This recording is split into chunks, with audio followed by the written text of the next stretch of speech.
Good afternoon. I am indeed delighted to be associated with the project.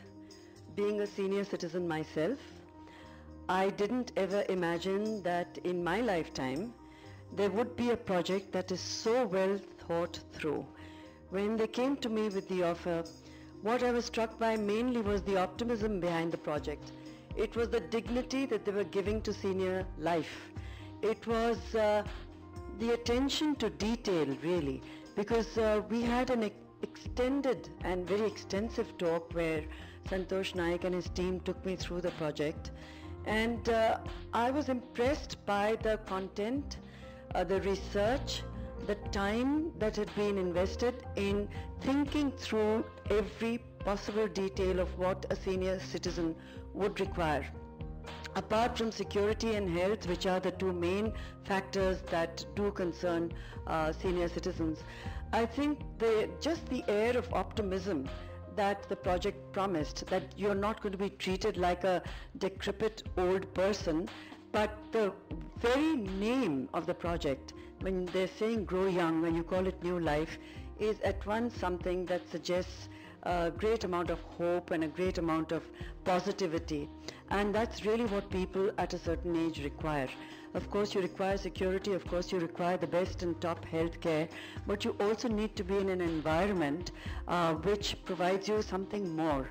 And this is where the holistic approach kicks in, because that has been thought through very carefully as well.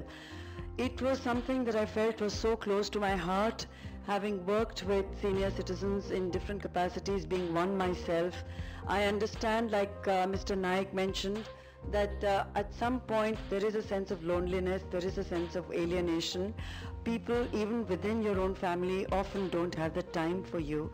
And that is a concern that we in India need to think about, because with the breakdown of the joint family system and with also the breakup of the nuclear family, more and more senior citizens are exceedingly vulnerable. They're exceedingly vulnerable not just to attacks, which we've been reading about in the newspapers, but vulnerable to psychological breakdown where they feel marginalized and unwanted and unloved. So when you're offering a community experience of this kind, I think it goes well beyond just physical comfort. And to me, that was the most important aspect of why I decided to associate myself with the project.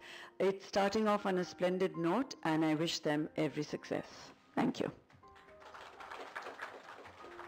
Well, to start with, it's a project I believe in. Being a senior citizen myself, having seen how my parents have lived, though they live very close to where I live today in Mumbai, but a project which has factored in almost every need of a senior citizen in a very sensitive way is what appealed to me primarily.